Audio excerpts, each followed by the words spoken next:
দুই প্রকার মানুষকে কুরবানির গোশত দিলে সোয়াবের পরিবর্তে আরো গুনাহ হবে।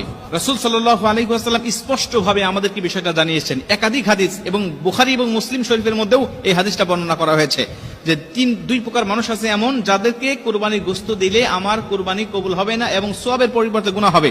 এর প্রথম নম্বরে রয়েছে যারা কসাই, যারা গোশতটাকে বানায়, এই গোশতটাকে যারা কাটে, তাদেরকে মজুরি হিসাবে, পারিশ্রমিক হিসাবে আপনি গোশত দিতে পারবেন না। তারা যেহেতু পরিশ্রম করেছেন, কষ্ট করেছে, এর জন্য তাদেরকে পারিশ্রমিক দিতে হবে, তবে গোশত নয়। আপনি তাদেরকে টাকা পয়সা বা অন্য কোনো চুক্তি তাদের আপনি দিতে পারবেন, কিন্তু ওই কুরবানির পশু থেকে আপনি তাকে কিছুই দিতে পারবেন না। আমাদের সমাজে অনেকে দেখা যায় যে কুরবানির সারাদিন কাটাকাটি করছে, তাকে 4টা পাও দিয়ে দিল বা 2টা পা দিয়ে দিয়েছে, মাথাটা দিয়ে দিয়েছে, গরু ভুঁড়িটা দিয়ে দিয়েছে, এরকম একটা শর্ত দিয়ে আমরা তাদেরকে কাজে নিয়োগ দেই।